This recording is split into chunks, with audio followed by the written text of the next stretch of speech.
జై శ్రీమన్నారాయణ. ఈరోజు 330వ రోజు పారాయణలో భాగంగా శ్రీ విష్ణుపురాణే సవ్యాఖ్యానే షష్టాంశః సప్తమోऽధ్యాయః కేసిధ్వజేన ఆత్మవిద్యోపదేశః. నిన్నటి భాగమునకు కొనసాగింపుగా కళేబరోపభోగ్యం హి గృహక్షేత్రాదికం చకః అదేహే హ్యాత్మని ప్రాజ్ఞో మమేదమితి మన్యతే. శరీరము చేత అనుభవింపదగిన గృహక్షేత్రాధికములను దేహము కంటే భిన్నమైన ఆత్మలో బుద్ధిమంతుడు కూడా ఇది నాది అని తలంచుచున్నాడు. విష్ణుచిత్తీయ వ్యాఖ్య కళేబర ఇతి అదేహే ఆత్మని దేహాదన్యస్మిన్ ఆత్మని సతి. విష్ణుచిత్తి వ్యాఖ్యకు అనువాదం కళేబరే అని. అదేహే ఆత్మని దేహము కంటే వేరైన ఆత్మలో ఎత్తం చ పుత్రపౌత్రేషు తద్దేహోత్పాదితేషు కః కరోతి పండితః స్వామ్యం అనాత్మని కళేవరే. ఇట్లే ఆ దేహముతో ఉత్పత్తి చేసిన పుత్రపౌత్రులలో వారి ఆత్మ కాని కళేవరములో పండితుడు స్వామిభావమును నేను వారికి స్వామిని అని భావన చేయును. విష్ణుచిత్తీయ వ్యాకీర్తం చేతి అన్యా అనాత్మన్యాత్మనోన్యస్మిన్ సతి. విష్ణుచిత్తీయ వ్యాఖ్యకు అనువాదం ఇత్తంచ అని. అనాత్మని ఆత్మ కంటే వేరుగా ఉండగా సర్వం దేహోపభోగాయ కురుతే కర్మ మానవః దేహశ్చాన్యో యథా పుంసః తదా బంధాయ తత్పరం. మానవుడు దేహ ఉపభోగము కొరకే సకల కర్మలను చేయును. పురుషుని కంటే దేహము వేరుగా ఆ దేహము బంధమునకు పనికివచ్చును. విష్ణుచిత్తీయ వ్యాఖ్య భుక్తేన అజ్ఞానద్వయేన దేహోపభోగార్థం కర్మ కరోతి తస్య బంధాయ భవతీత్యాహ సర్వమతి దేహస్యోపభోగాయ నాత్మనః బంధాయ దేహాంతరోత్పాదనాయ. విష్ణుచిత్తీయ వ్యాఖ్యకు అనువాదము పైన చెప్పిన రెండు అజ్ఞానములతో దేహోపభోగమునకు కర్మల చేయును, ఆ కర్మ బంధనమునకు అగును అనుచున్నారు. సర్వం అని దేహమునకు ఉపభోగము కొరకు కానీ ఆత్మ ఉపభోగమునకు కాదు. బంధాయ అనగా దేహాంతరమును ఉత్పత్తి చేయుటకు. మృణ్మయం హి దేదాగేహం లిప్యతే వై మృదంభసా పార్థివోయం తదా దేహో మృదం వాలేపేన స్థితః. మట్టితో కట్టిన ఇల్లును మట్టి నీరుతోనే లేపనం చేస్తారు. పృథివీ సంబంధమైన ఈ దేహము కూడా మట్టి నీరు ఆ లేపనములోనే ఉండును.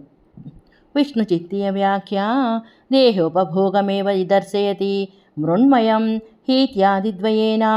విష్ణుచిత్తీయ వ్యాఖ్య అనువాదం దేహోపభోగమునే చూపుచున్నారు, మృణ్మయం ఇత్యాదిగా రెంటితో.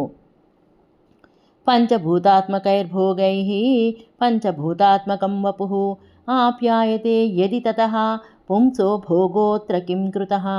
పంచభూతాత్మకములైన భోగములనే పంచభూతాత్మకమైన శరీరమును తృప్తిపరిస్తే అనుభవింపచేసే ఇందులో పురుషునికి అనగా ఆత్మకు భోగము దేని వలన చేయబడినది?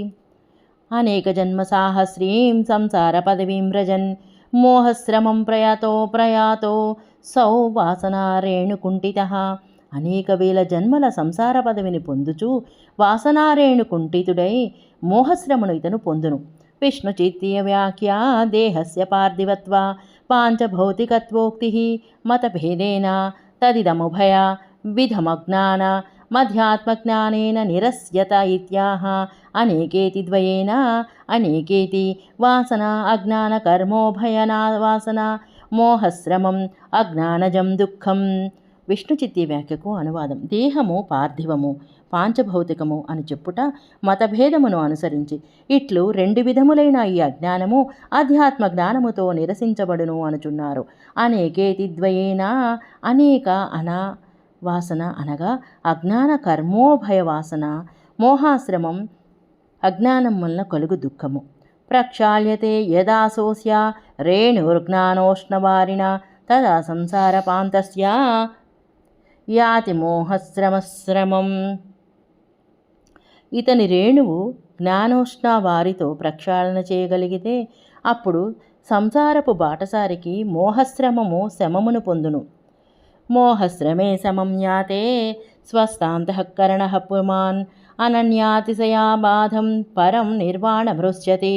మోహశ్రమము శమించగా పురుషుడు స్వస్థాంతఃకరణుడై వేరే అతిశయము లేనిదిగా అదుఃఖమును గొప్ప మోక్షసుఖమును పొందును.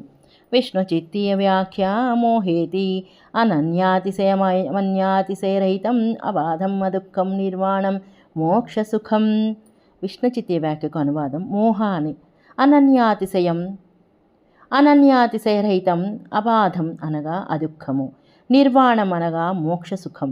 నిర్వాణమయ ఏవాయం ఆత్మజ్ఞానమయో మలః దుఃఖజ్ఞానమయా ధర్మాః ప్రకృతేస్తే తు నాత్మనః. ఈ ఆత్మ ఆనందమయము, జ్ఞానమయము, పరిశుద్ధము. దుఃఖ అజ్ఞానమయ ధర్మాలు ప్రకృతివి కాని ఆత్మవు కావు. విష్ణు చిత్తీయ వ్యాఖ్య నిర్మాణ ఆత్మనః స్వరూపం అతు కర్మ ఫలవదౌపాధికమిత్యాహ నిర్వాణమయమితి. నిర్వాణమయ ఏవాయమాత్మా జ్ఞానమయో మలః నిర్మల సుఖరూప జ్ఞానరూప ఏవాయమాత్మా యథోక్తం.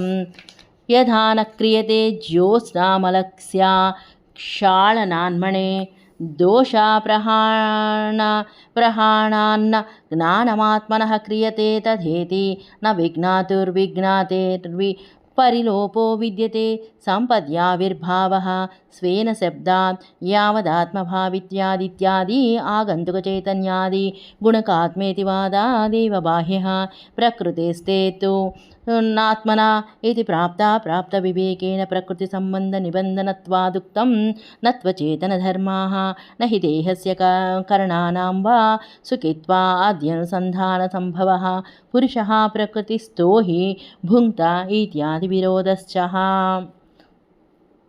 విష్ణుచిత్తి వ్యాఖ్యకు అనువాదం: నిర్వాణము ఆత్మస్వరూపము కర్మఫలము వలె ఔపాధికము కాదు అనుచున్నారు. నిర్వాణమయ అని ఈ ఆత్మ నిర్వాణమయమే, జ్ఞానమయము, అమలము, నిర్మల సుఖరూపము, జ్ఞానరూపము ఈ ఆత్మ.